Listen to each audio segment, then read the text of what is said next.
Mal recuperamos de uma crise, será que vem mais uma por aí? Vamos entender o que aconteceu nessa última semana no mundo? Olá, investidores! Meu nome é Amanda Cecília, eu sou especialista em investimentos e se esse assunto te interessa, já se inscreve aqui no canal e me segue também lá no Instagram para não perder nada. Na segunda passada, dia 5 de agosto, a bolsa lá do Japão abriu caindo 12%. Era a maior queda da bolsa do Japão em um dia desde 1987. Em uma semana, eles estavam acumulando mais de 18% de queda. Inclusive, na segunda-feira, essa queda fez acionar o Circuit Breaker na bolsa do Japão. Isso acontece quando a gente tem a bolsa caindo muito em um dia só e então a bolsa para todas as operações e espera um tempo para os ânimos se acalmarem e aí depois volta com as negociações. Ao mesmo tempo, na segunda, a bolsa nos Estados Unidos caiu, o índice de volatilidade subiu muito a patamares pandêmicos, o Bitcoin caiu e o dólar valorizou muito frente ao real. Foi realmente uma segunda meio louca e se você não acompanhou nada dessas quedas, talvez você tenha visto pelo menos o dólar e o euro ficando mais caros frente ao real. E tudo isso está muito relacionado. Primeiro, falando sobre o Japão é um país que historicamente tem uma inflação baixíssima ou às vezes até mesmo negativa. E por isso, a taxa básica de juros por muitos e muitos anos foi zero. Às vezes até um pouco negativa também lá no Japão. E aconteceu que, pelos mesmos motivos que o mundo inteiro, essa questão de pandemia, de aumentos de gastos, acabou que também no Japão a inflação ficou mais alta, muito maior do que os patamares que o Japão está acostumado. Para a gente ainda é fichinha, é questão de 3%, mas para um país que está acostumado a taxas muito mais baixas, às vezes até um pouco negativas, isso é muita coisa. E isso fez com que o governo lá decidisse por aumentar a taxa básica de juros de lá de 0% para 0,25%, mas inclusive já expressando ali a possibilidade dessa taxa continuar aumentando até 1%. Acontece que, como lá a taxa era sempre há muito tempo já praticamente zerada, valia a pena para grandes investidores, pessoas que têm instituições e pessoas que têm acesso a esse mercado, pegar dinheiro emprestado no Japão e investir em outros lugares que têm a taxa muito mais alta. Então, por exemplo, um investidor pegava lá o dinheiro emprestado no Japão a 0%, então se alavancava por causa de um empréstimo e investia esse dinheiro aqui no Brasil.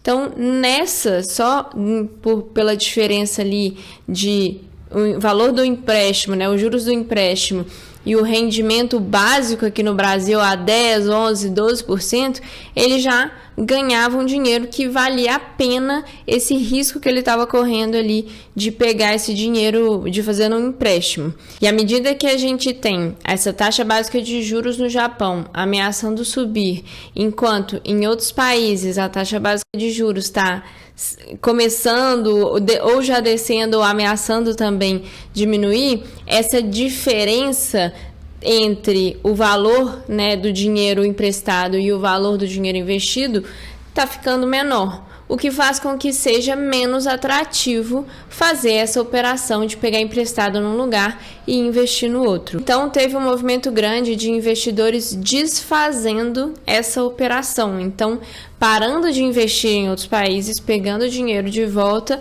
para devolver esses empréstimos e não estar mais com dinheiro emprestado em iene.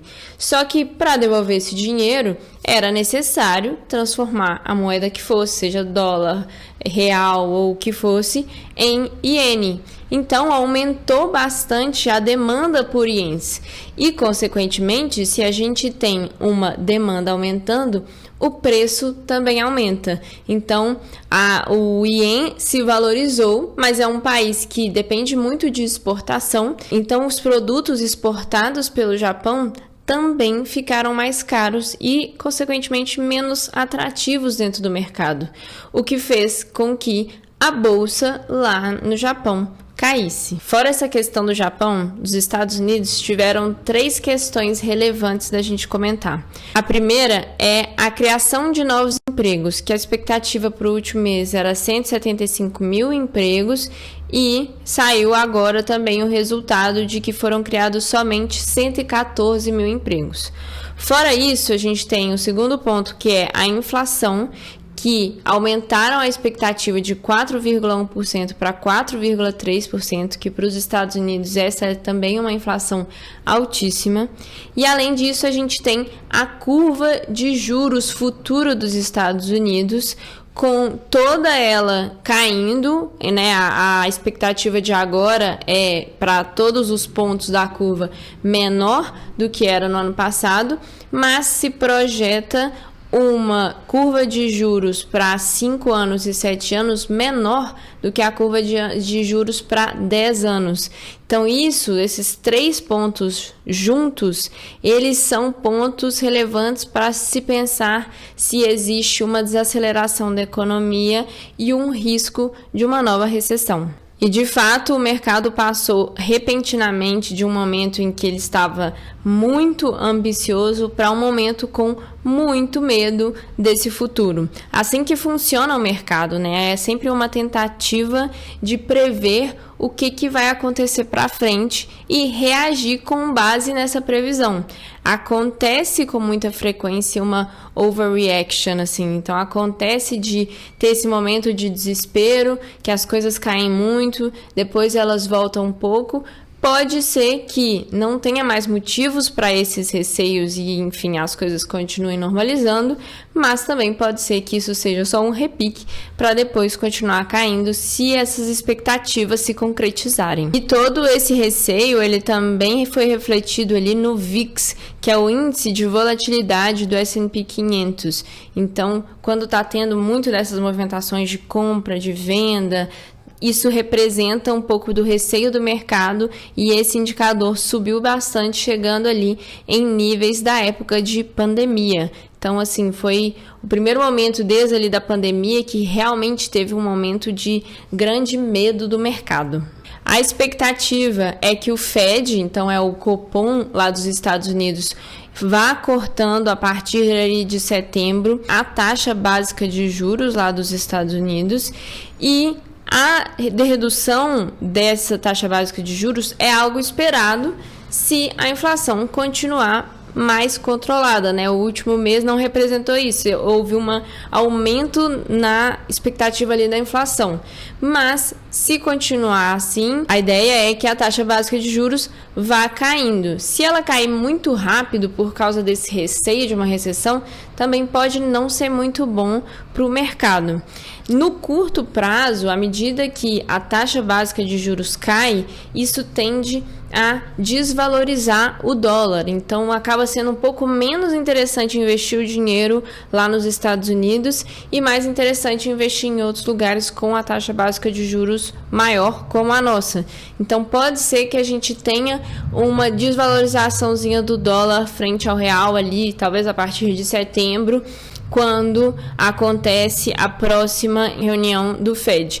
E isso tudo mais constante, né? Que se a gente não tiver outros problemas do nosso lado, que também desvaloriza o real. Mas, se por acaso a gente entrar de fato em crise, a tendência é a gente ver o dólar disparando, porque em momentos ali de volatilidade, em momentos de receio com relação ao risco, as pessoas tendem a correr para uma moeda forte, que foi o que a gente viu também com o dólar e o euro nessa última semana, né? Nessa primeira semana inteira de agosto. Então, toda essa volatilidade, todo esse receio de uma nova crise, de bolsas caindo, fizeram com que as pessoas, os investidores também tirassem o dinheiro do Brasil, porque considera-se que o Brasil acaba sendo, de fato, um país mais arriscado e se tiver mais risco, não vale a pena o retorno que a gente dá aqui. É mais interessante ir converter para moedas mais fortes e mais estáveis. Então, se de fato começar uma outra crise, a tendência é a gente ver o dólar cada vez mais caro. E aí, o que a gente pode fazer com relação a isso como investidores? Em geral, a gente tem que ter uma carteira diversificada, então isso não muda, né? Faz sentido a gente ter um investimento em renda variável no Brasil e no exterior, acaba que isso nos protege de algumas variações. Faz também muito sentido a gente ter uma renda fixa, aproveitar que a gente tem taxas muito altas aqui no Brasil para renda fixa e investir nisso também, e avaliar se por acaso essas quedas também podem representar uma oportunidade. Então agora vale bem a pena ter cautela. Então, assim, não é aproveitar uma primeira queda e já sair investindo tudo, porque muito provavelmente não é o fundo do poço, e eu já fiz isso errado, assim, já começou a cair início de uma crise, eu fui investir muito dinheiro, mas caiu muito mais depois. Então é interessante, se você quer aproveitar alguma oportunidade nesse sentido, ter algum caixa e ir investindo de pouco em pouco à medida que se tenham alguma oportunidade. Mas se esse não é o seu perfil e você quer ter renda variável, a melhor coisa é você ter empresas muito sólidas e muito perenes, que mesmo que sofram no momento de crise, elas ainda têm muita perspectiva de continuar os seus negócios da mesma forma. Então, assim, grandes empresas no Brasil como Itaú, WEG, pode até sofrer num primeiro momento, mas a tendência é que a longo prazo elas vão se perpetuar e vão continuar com seus próprios negócios. Então, avalie bem qual é o seu perfil ali, e se você está disposto a talvez prestar atenção e aproveitar alguma oportunidade, ou se você quer se manter mais conservador e simplesmente manter as suas posições como estão. Eu, de qualquer jeito, sou sempre a favor do investimento pensando no longo prazo, quando a gente fala de renda variável. Então, mesmo que tenha oportunidades agora, que sejam oportunidades para dentro de grandes empresas, né? Para investir em grandes empresas, em empresas sólidas, em empresas de um negócio consistente. Eu não investiria simplesmente pela especulação ali de uma queda, de uma subida, se não tem um valor a ser gerado nessa empresa para o longo prazo. E definitivamente não são movimentos que eu acredito para um curtíssimo prazo ali, 3 meses, 6 meses. Renda variável, a gente tem que ter o objetivo de deixar o dinheiro investido por muito tempo. Então agora a gente tem que simplesmente continuar observando, ver para que lado o mercado vai, torcendo. Eu particularmente torço para que a gente não entre numa nova crise, mas veremos no futuro. Me conta aqui embaixo se você acha que a gente está entrando numa nova crise ou se isso é todo um estardalhaço por nada. Nos vemos na próxima. Tchau, tchau.